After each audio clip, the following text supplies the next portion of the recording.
Welcome to Factorio Masterclass. My name is Nilaus, and this is the series of tutorials and guides here on YouTube covering all aspects of the game and aims to provide insights and resources to help you improve as an engineer in Factorio. Each episode starts as a workshop session streamed live on my Twitch channel. This is over at twitch.tv/Nilaus, and you're very welcome to drop by. This is usually conducted on Mondays at 8 p.m. Central European Time, so feel free to drop by and help decide, design, and discuss upcoming guides. If you like this video and want more of this, then hit the like button and subscribe to the channel for more content like this.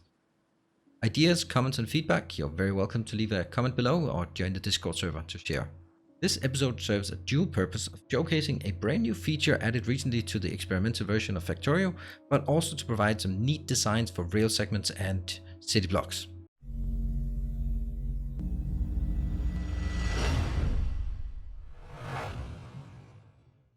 Before we can really appreciate the cool blueprints that can come from these new features, I think it's important that we start by explaining the new feature in the different steps and how it works, so that you can get a sense of how to piece it together, because it is kind of unintuitive. It's a brand new feature. It was added in experimental version. I think it was about 0.1838, and then a few iterations of debugging, and so if you're on the experimental version, you should have it right now.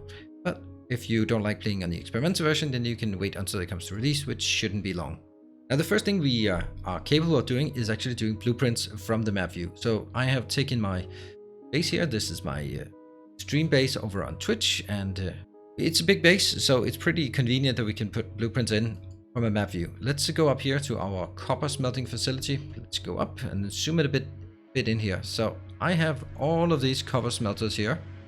They're all happy and good, but I want to add one more. Now, if I'm building a blueprint and into the normal view, that doesn't work. Go up here.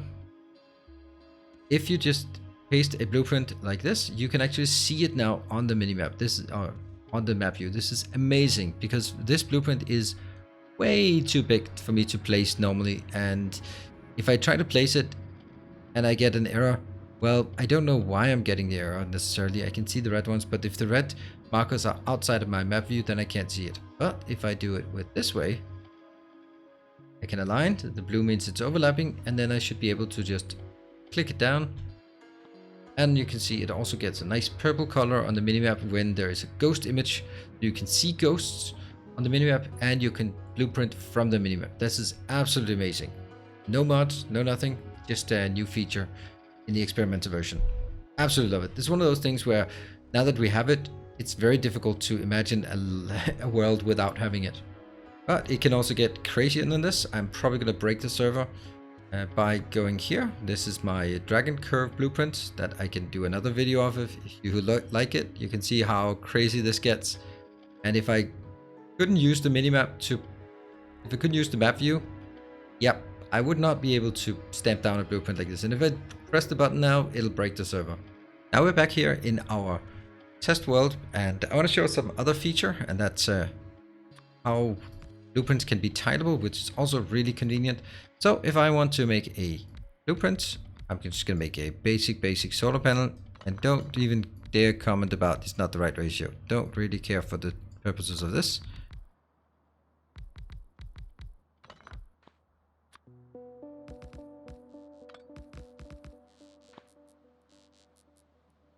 There.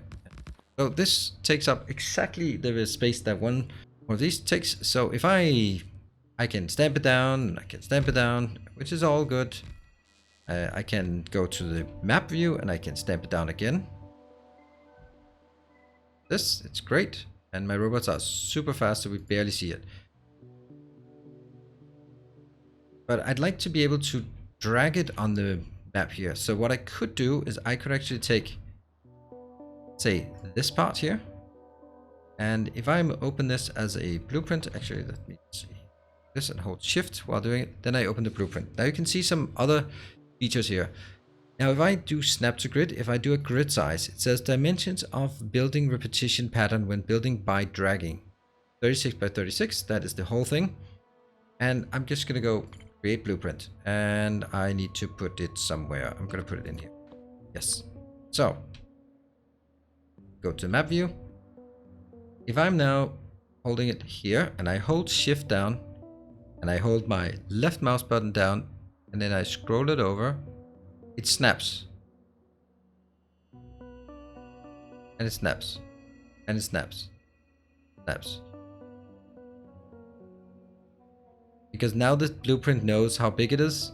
The thing is, when you go over here, you kind of have to wiggle a bit. Wiggle, wiggle. Wiggle, wiggle. There. But only when you're holding shift and dragging. I can still place it freely, but if I drag things, hold it down, hold shift down, hold left mouse button down, and drag over, then it follows the pattern. Now that's pretty nice because you can use that for a lot of things. I don't know why that's here. You use that for a lot of things, solar panels being one of them. Train stations, you might want to place a train station wherever you want, but as soon as you place a train station, you want the other stations to be next to it. Or, for example, mining arrays. That's also, if you have a specific mining array and you place it, you can place it anywhere you want, the first one, but as soon as you place the first one, the other ones must be aligned to it so that there will be no gaps and they are fitting. So that's another really cool feature, but it gets better than this. And now we're back here on our Brave New World series base, and because this is a big base and it has some repeated pattern, and this is where it really, the last part really comes into effect. This is the grid alignment. So let's have a look at it. The base here is full of a massive pattern here. This pattern is substation built. It also has roboport coverage everywhere. And if I want to take, let's say, let's go to this location. I want to go and build this up. So what I could do is I could say, all right, I'm going to get this pattern here and I'm just going to build it there and there, and that takes forever. You can also do it from the minimap as we've shown. However, it's kind of slow. So what I can do is I can take, for example, my blueprint I just took here. I can do that one, and then I can make a grid size. I'm going to make the grid size 48 by 48 because that will actually fit right there, so that the repeating pattern becomes with the roboports in the corners. And then I do an absolute reference point. This makes no sense when you are first seeing it, but now it adds basically saying the grid is this size and where do you want to place it. So if I place it like this, then I have a blueprint pattern that will follow a specific grid. Now obviously, not obviously, but in this case it doesn't quite work because that's not the pattern I've set up. But what I have done is I've set it up here so that now I don't hold anything down. I just move the mouse and it will automatically snap to new locations. I can just stamp it down easily. Works on the map view as well. You can see in the map view here, here, here. I'm not pressing anything. I'm pressing the left mouse button when I insert it. And for example, if I now switch to the next one, then I have solar panels, solar panel array here. And if I want more solar panels array, I just switch it over. So let's look at these blueprints. So here, the blueprint is the same as I showed you before. It's 48 by 48, the absolute reference point. I have shifted it down because then it fits with wherever I've just built my grid initially. And you move this around, and as soon as I, for example, move this around, I regret doing that.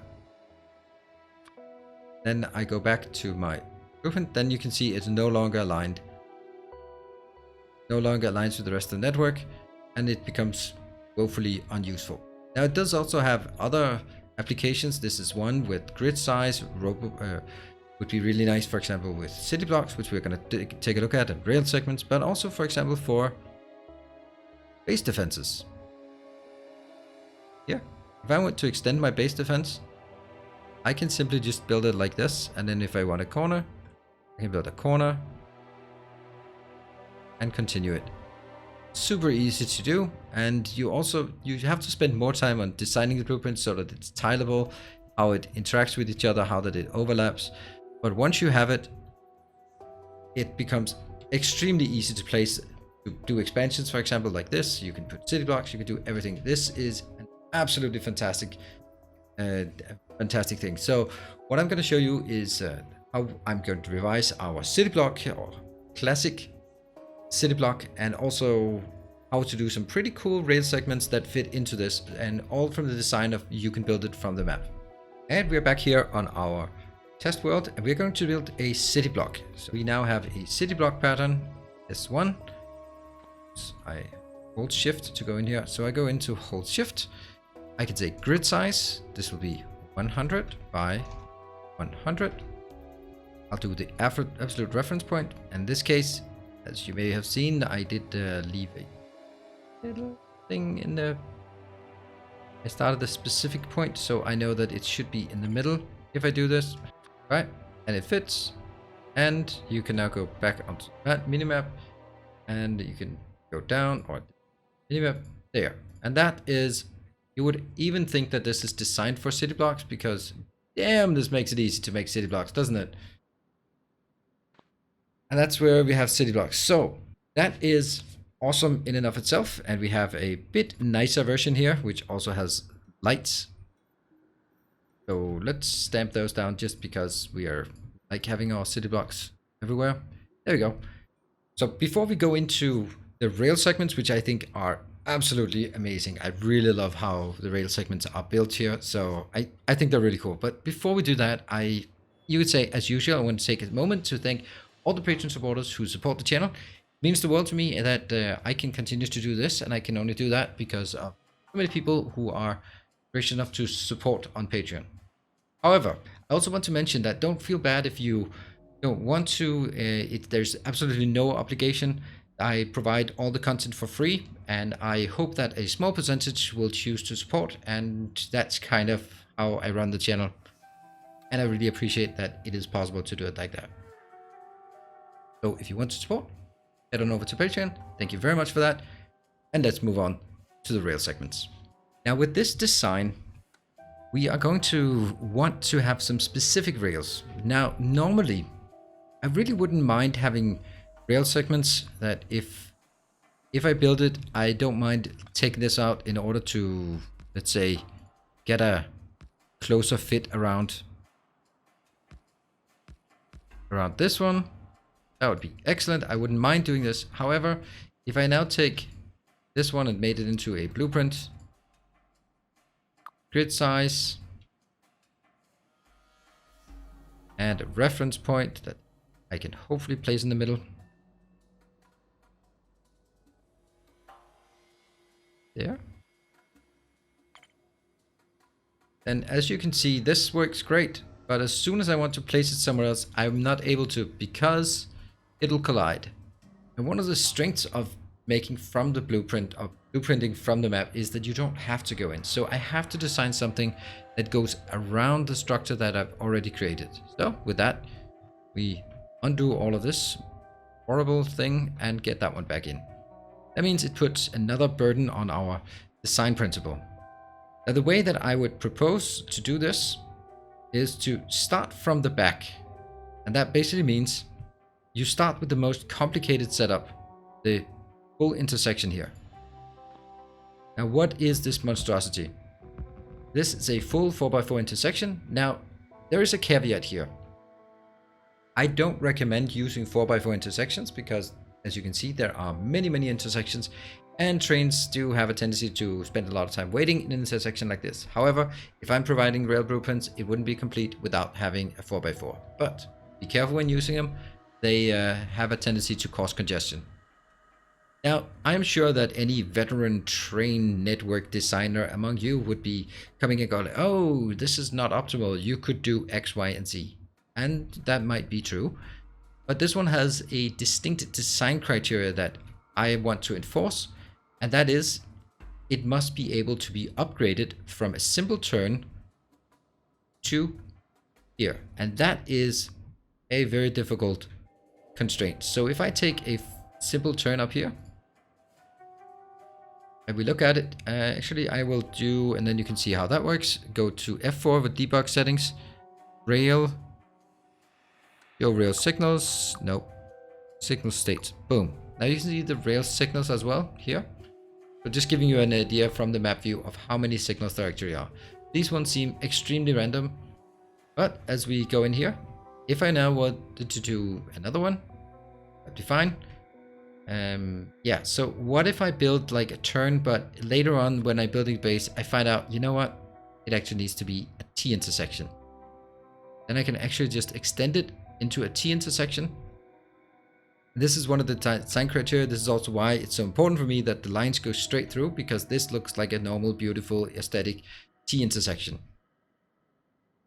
And it gets better than that, because what if, it's a bit hypothetical, but what if you find out that you want to have it fully loaded here?